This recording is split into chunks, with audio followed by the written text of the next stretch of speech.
Nas colinas agrestes do norte de Moçambique, onde o planalto de Moeda se ergue como um refúgio natural, vive um dos povos mais fascinantes e enigmáticos de África, os Makonde. Um povo que transformou a solidão das alturas em fortaleza, que moldou a madeira em esculturas que falam, e que escreveu sua história não apenas com arte, mas também com sangue, suor e resistência.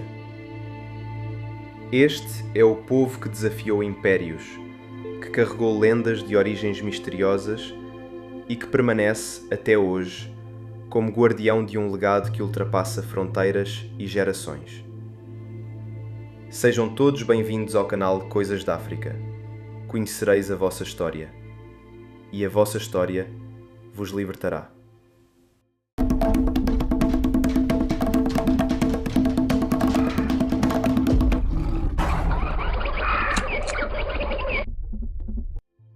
O Planalto de Moeda não foi apenas um abrigo.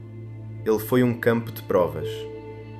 Ali, os Makonde aprenderam a ser duros como a pedra que os cercava.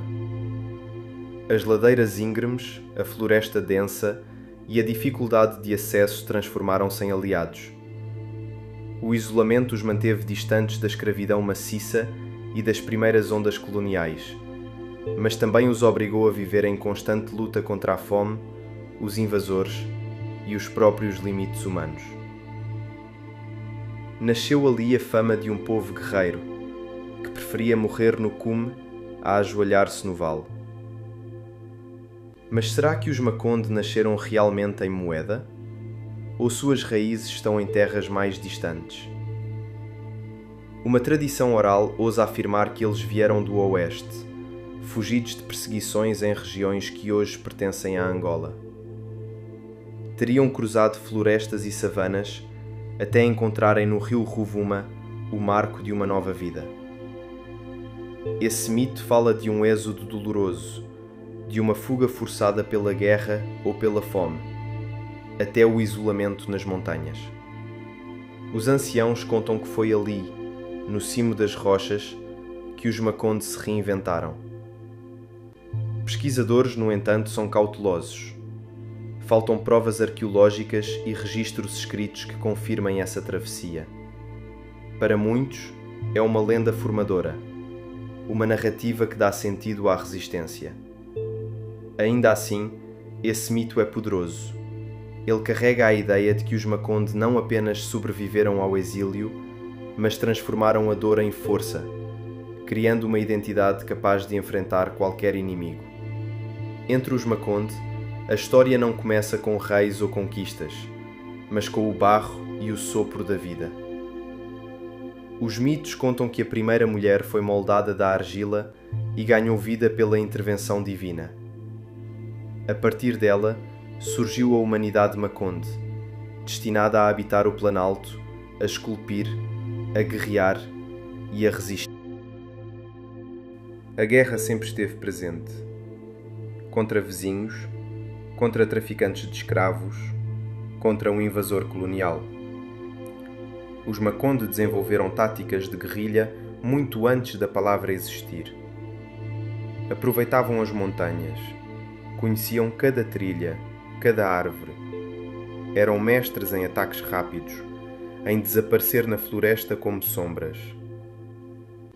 Essa tradição guerreira fez deles alicerces fundamentais da luta pela independência séculos mais tarde. Entre os Makonde surgiram líderes que se tornaram lendas. Muiti Mitimingi, lembrado pela astúcia em emboscadas contra invasores árabes.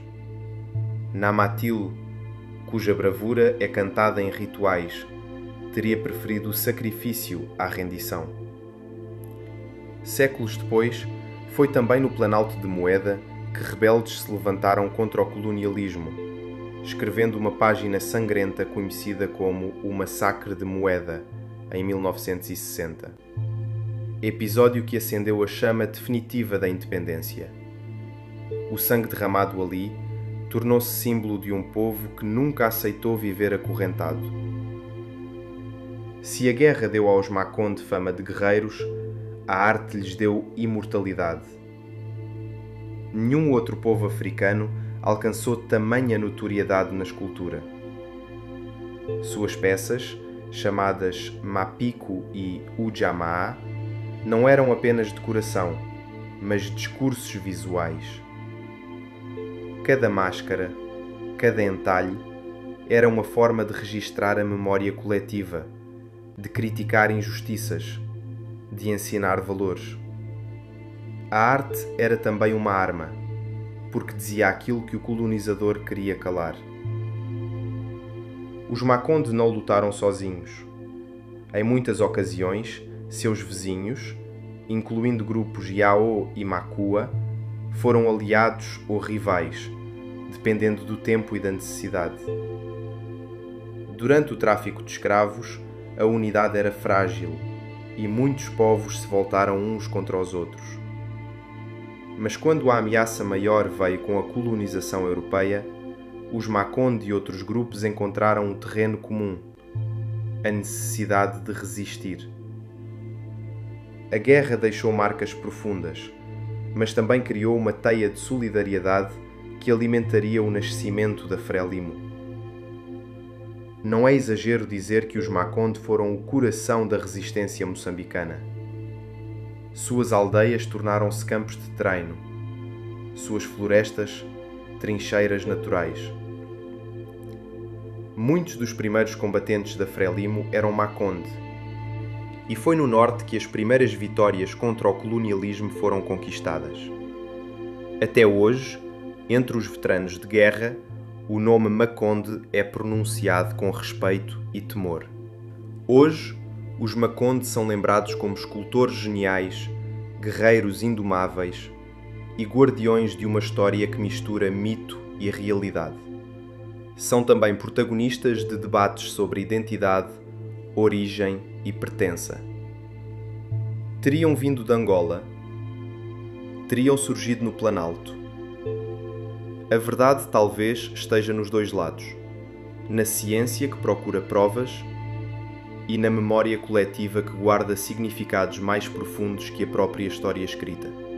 A saga dos Makonde não é apenas sobre onde nasceram ou como lutaram. É sobre como um povo pode transformar sofrimento em arte, isolamento em resistência e mito em identidade. Do barro moldado ao sopro da vida, do rumor da travessia angolana às emboscadas em Moeda, dos massacres ao triunfo, os Makonde permanecem como testemunho vivo de que nenhum povo é pequeno demais para desafiar impérios. Eles não são apenas parte da história de Moçambique.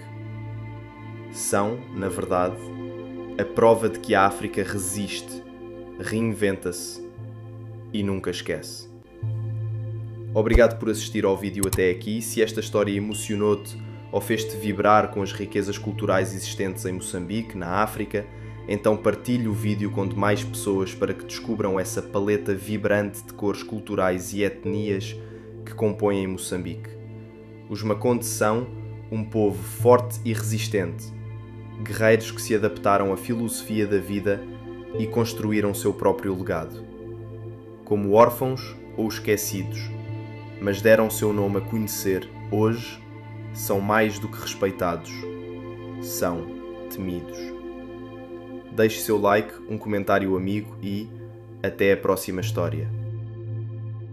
Eu sou Marcos Mfakala do canal Coisas da África. São coisas da África, meu amigo. Abraços.